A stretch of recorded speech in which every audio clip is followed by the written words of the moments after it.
This is the story of my family's migration from the UK to Canada and now to America.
I want to tell you the story of our immigration because we are coming to the end of our third episode of Moving Countries.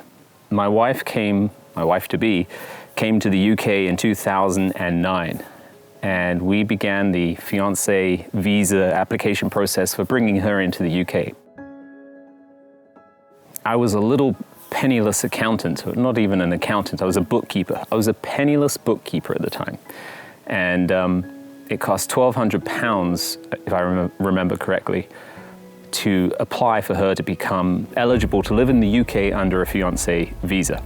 I didn't have that money, they wanted it up front. There was no payment plan or anything like that. You just have to cough up £1,200. And so I relied on family to be able to do that. And I remember quite vividly the day that she arrived in Bristol Airport in the United Kingdom. And not too long later, we were married in the summertime in 2010. July 4th, 2010. Her Independence Day, being an American citizen, was taken back by British force. No, she willingly married me, but yeah, we got married on July 4th, and before our first wedding anniversary, we had our little boy. And 3 months later, we moved to Canada. And that started episode 2 of our immigration story. Is he enjoying it? Let's check.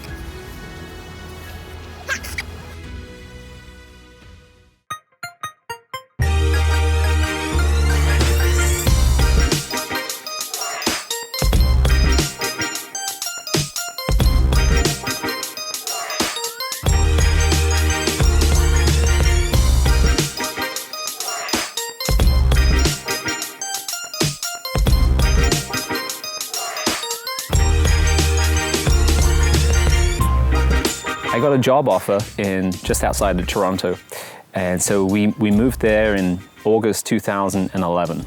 And it took several years to become permanent residents. It went from one work visa to another work visa, but we eventually became permanent residents in Canada. And that took all of one quick medical exam. You know, all in all, it was a really streamlined, straightforward process. Within, I don't know, as a year or two of being permanent residents, we became Canadian citizens. And we've been living here ever since. It's now 2023, and we're living in Nova Scotia.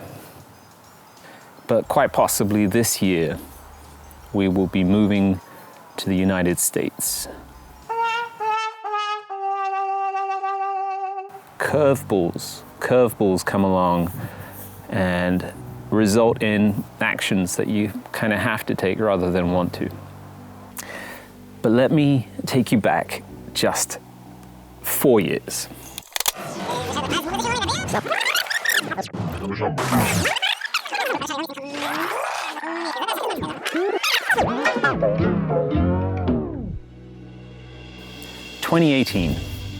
Late 2018, we got the job offer of working in Charlotte, North Carolina, and we were super excited. We wanted to move to the US for quite a long time because Canada is as well as everything had worked out, it just wasn't home. The experience of living in a bigger city, of being surrounded by people, we like rural living. We like being in the countryside. I lived in a tiny village in the United Kingdom called Isle Abbots, and maybe I'll link a video to my brother's. My brother makes videos. I should tell you a little bit about him. He has learning difficulties, but he hasn't let that stop him. He is still, trying to be creative and trying to make something and trying to do something. So if you'd like to have a look at his website, I'll put a link in the description as well. So late 2018, I got the job offer. March 2019, we filed our paperwork for my green card because my wife is American, my children are American, and I'm the only one who's not American in the family. I thought it was going to be a shoo-in. 10 to 12 months is what we were told, and that was just because of the backlog in applications at the time.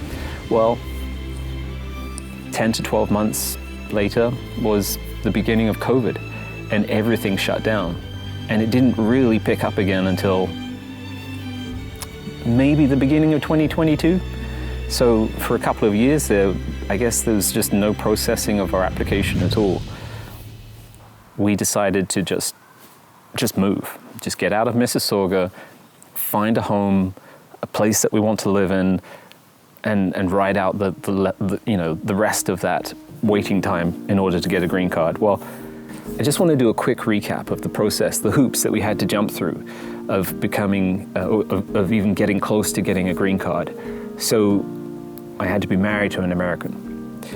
She had to earn a certain amount of money or have 120,000 in savings or something like that in order to sponsor me. Well, she doesn't have that money. She hasn't been working in the US since she moved to the UK back in 2009. And so she couldn't sponsor me to move to the US. My father-in-law had to sign that paperwork. And so we had to get, that extra element of family support in order to relocate. They wouldn't even consider the fact that I had a job offer waiting for me, that has still been waiting for me 4 years. They wouldn't take that into consideration at all. And so with family co-sponsors and being married to an American and filing the paperwork and having that just sit in someone's desk for who knows how long, to then have the medical checks that I had to have. That's my wife. I should probably help her with the groceries.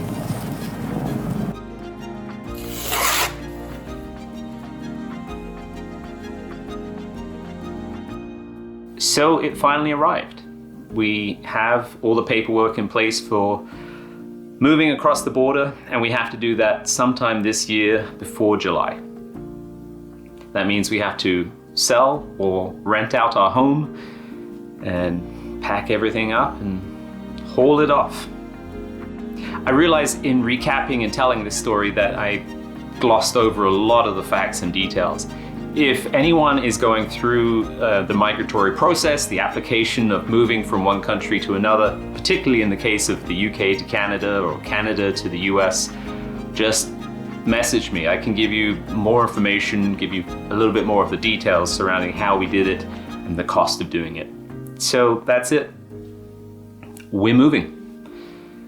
Third country in our 13 years of marriage.